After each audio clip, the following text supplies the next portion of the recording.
In this video, we continue our journey along the Chicago Great Western route from Chicago to Oelwein, Iowa, visiting all of the disused stations along the way. This time, we begin exploring rustic Buchanan County, Iowa, investigating the former station and rail yard of Lamont, nestled along Lamont Creek. And as always, we will explore multiple railroad artifacts of interest along the way.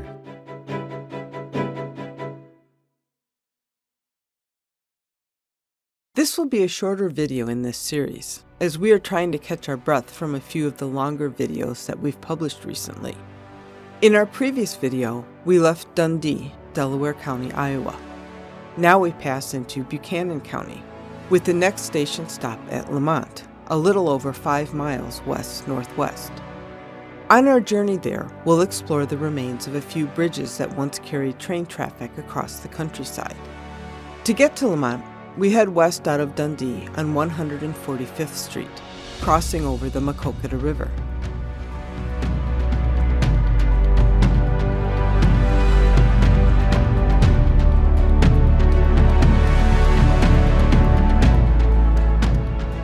Within a mile, the road curves northward, becoming 120th Avenue, then quickly turns to the west, becoming 135th Street.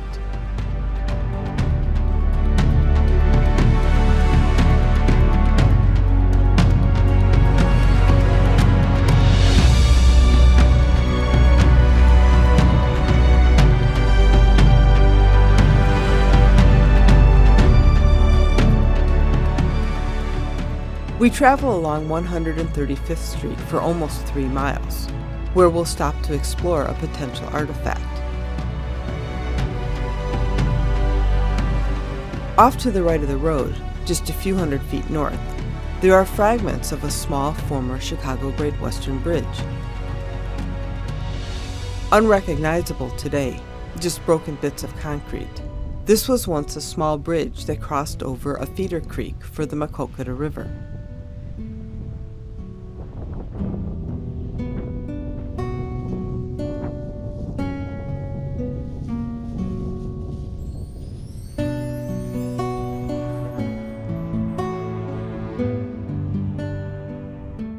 Back on the road, we travel just 2/3 of a mile further along 135th Street until we reach Concord Street, where we turn right, heading north.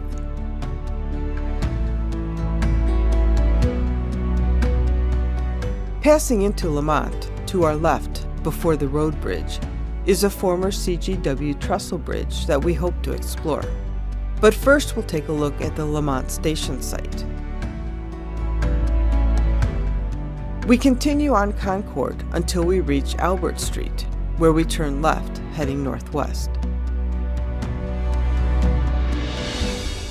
Within a few blocks, to our left, to the south of Albert Street, stood the former Chicago Great Western Depot.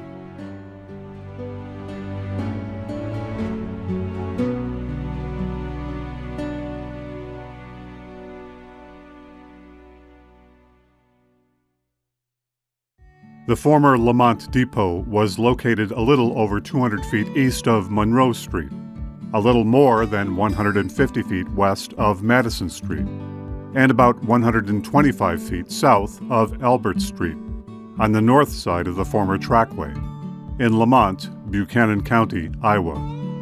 Put another way, it was just to the east and south of the shed that currently stands near that location.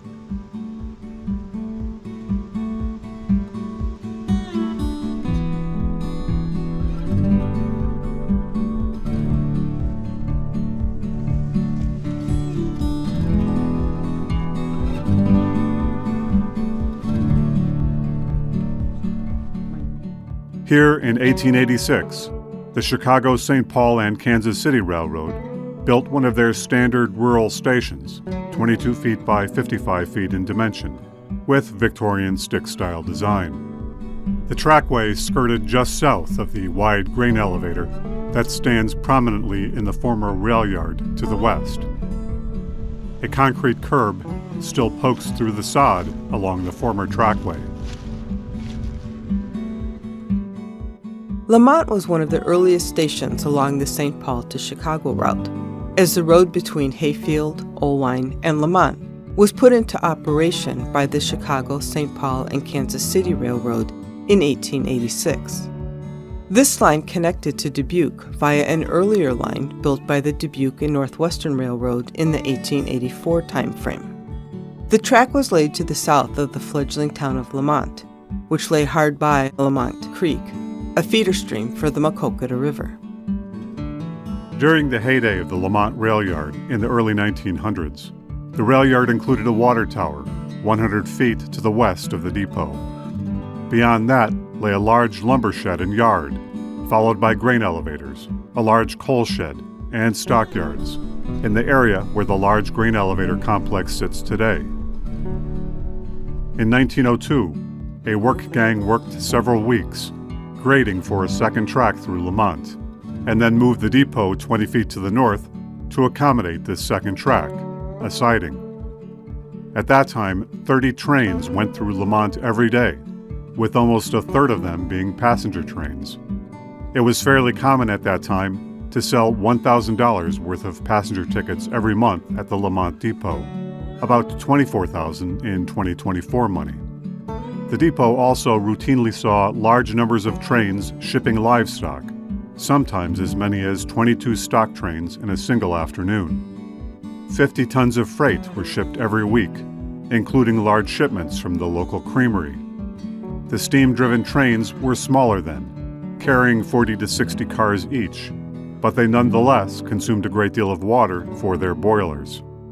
Station agents spent a fair amount of their time pumping water into the idling locomotives. March of 1910 saw a significant train wreck at Lamont, resulting in trains being rerouted over the nearby Illinois Central line until work crews could clean up the wreckage. The year 1915 brought the installation of crossing bells at highway and street crossings in Lamont.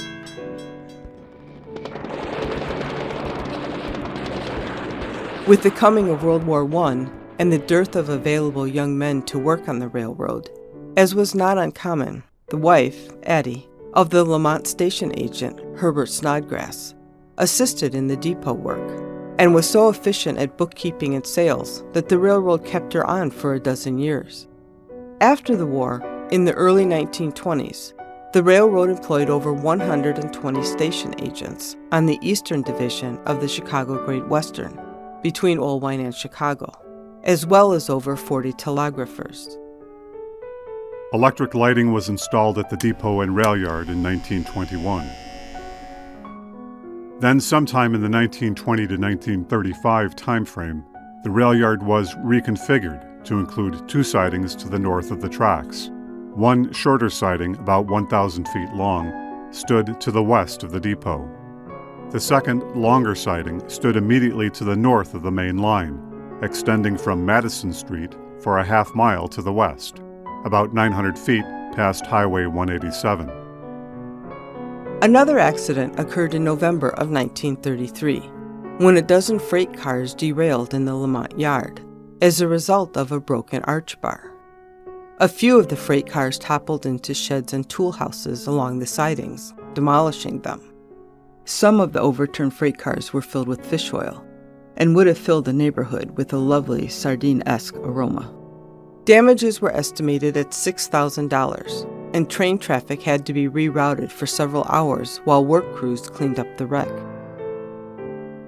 Yet another derailment occurred in February of 1942, when 27 cars, the middle third of an eastbound freight train, went off the tracks at the Highway 187 crossing on the west edge of Lamont. Most of the freight cars carried produce, including eggs, butter, and grain, and several tanks of lard. It was reported that liquid lard flowed from some of the overturned freight cars, clogging up Lamont's main artery, and giving new meaning to the term Fat City. Wreckers from Olwine and Dubuque were called in to clean up the accident, with trains being rerouted for almost a full day. By 1950, diesel-powered engines were routinely pulling 150-car trains with 5,000-ton capacities through town, which meant that the water tower was no longer in use, as diesel engines had no need for them. Gone, too, were the stockyards and associated buildings. As they went out of use, the structures collapsed and were used for kindling. The cream and milk business, too, had soured, and only a few passenger tickets were sold every year, with passenger service discontinued from Lamont in 1954. In May of 1958, in a cost-saving move, the Chicago Great Western attempted to consolidate the Lamont and nearby Aurora stations, either by having one station agent split their time between the two stations or by removing the Lamont Depot altogether. However, the Iowa Commerce Commission disallowed this action, and so the Lamont Station limped along. By 1960, only 4 trains went through the Lamont Station each day. Even larger diesel engines were pulling 6,000 to 11,000 ton trains, almost double the capacities of the 1950 trains. That same year, the Lamont Depot was reconfigured, such that the west end of the building, the freight room, was formally shut down and removed, shortening the building by about 15 to 20 feet. In May of 1963, the Lamont Station was decommissioned from service. Station agent Herbert Snodgrass, who had faithfully served as Lamont's agent since 1904, finally retired at the age of 79 years. He died less than 3 months later, in July of 1963. The Lamont Depot, a relic of the original Chicago, St. Paul, and Kansas City Railroad, was officially retired in 1967. We promised earlier to visit the site of another former Chicago Great Western Bridge, or Trestle. This one is located within a very long stone's throw of the former Lamont Depot, just about 600 feet to the east, and about 200 feet to the west of Concord Street, crossing over Lamont Creek.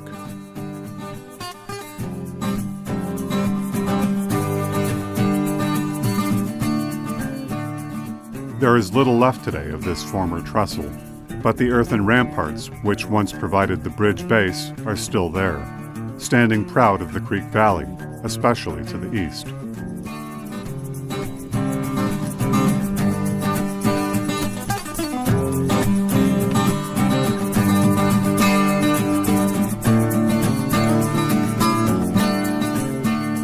The span of this bridge would have been about 100 feet across when in use, and likely was of wood construction. The U.S. settlement of the Lamont, Buchanan County, Iowa area began in the early 1850s, as the Sauk and Fox tribes were pushed further and further to the west. Then, 24-year-old Seymour Whitney and his family came from New York into the area via Illinois and established a small settlement straddling Lamont Creek, as this provided much-needed water for the early pioneers. Whitney obtained land patents from the U.S. government for 200 acres of Madison Township land in the northeast corner of Buchanan County in the mid-1850s. A stagecoach service ran through the area at this time, running to the west of town, from Quasqueton to the south to Taylorsville and Strawberry Point in the north, and would have brought more settlers as well as a small amount of trade and commerce into the area. A U.S. post office was established nearby the small settlement in November of 1865, with James B. Ward, another New York import, as the first postmaster, naming the post office and the settlement after himself, Ward's Corners. Ward wore many hats in the community, being a farmer, a sawmill owner, and a Baptist minister, and being one of the founders of the Lamont Baptist Church, built along the south bank of the Lamont Creek in 1867. A hotel and blacksmith soon moved into the settlement. The first general store was built in 1872, and 2 more store buildings were constructed in the mid to late 1870s. Area agriculture quickly focused on dairy farming, which drove much of the local economy. In the early 1870s, a 2-story creamery was constructed, specializing in butter production, with the upper floor being used as a town hall. George M. Foster of Illinois, who ran a grocery in the small settlement, then took over as U.S. postmaster in early 1883. and changed the name of the post office to Lamont at that time. However, the community continued to be referred to as Ward's Corners for at least a few years thereafter. Foster was either prescient or fortunate, as the arrival of the Chicago, St. Paul, and Kansas City Railroad in 1886 must have brought a smile to his face, as it would have brought in much more traffic for his small grocery and post office. The railroad opted for Foster's name, Lamont, for the station, rather than Ward's Corners, thereby cementing the future name of the community. By this time, the small settlement consisted of a dozen store buildings and an equal number of residential buildings, and the town of Lamont was formally platted. With the arrival of the railroad, the growth of the community quickly picked up steam. The Lamont Savings Bank was established in 1892, and the residents voted to officially incorporate as a town that same year. A local newspaper sprang up, and new businesses and residents moved in, reaching a population of over 600 people by 1900. In the early 1900s, the young town's commerce continued to be fueled by the railroad. A water plant was constructed in 1908 and was the first public utility for the community. Also at this time, the latest technology, telephones, were wired into the local utility poles, giving both townsfolk and rural people an exciting new way to communicate. Another bank, the Farmers Savings Bank, was organized in 1910. Agriculture was the main driver of the economy. The Lamont Cooperative Creamery, established in 1898, being the main business in town. In addition to multiple churches, Baptist, Roman Catholic, Methodist, and Lutheran, the community also hosted numerous social lodges for men, such as the Ancient Free and Accepted Masons, the Independent Order of Oddfellows, the Knights of Pythias, the Modern Woodmen, the Woodmen of the World, the Mystic Toilers, all with associated ladies' auxiliaries. Although the names may sound strange to us now, these lodges, all social clubs, gave new avenues for community activities, fellowship, service, and leadership. It gave families a sense of belonging beyond their normal workaday activities and beyond their local church. Over the decades, the population of Lamont has remained fairly stable, hovering in the 400 to 500 range, at a time when many rural towns have been losing population. In spite of a dramatically shifting economy, once so dependent upon the railway, the little city continues to hold its own.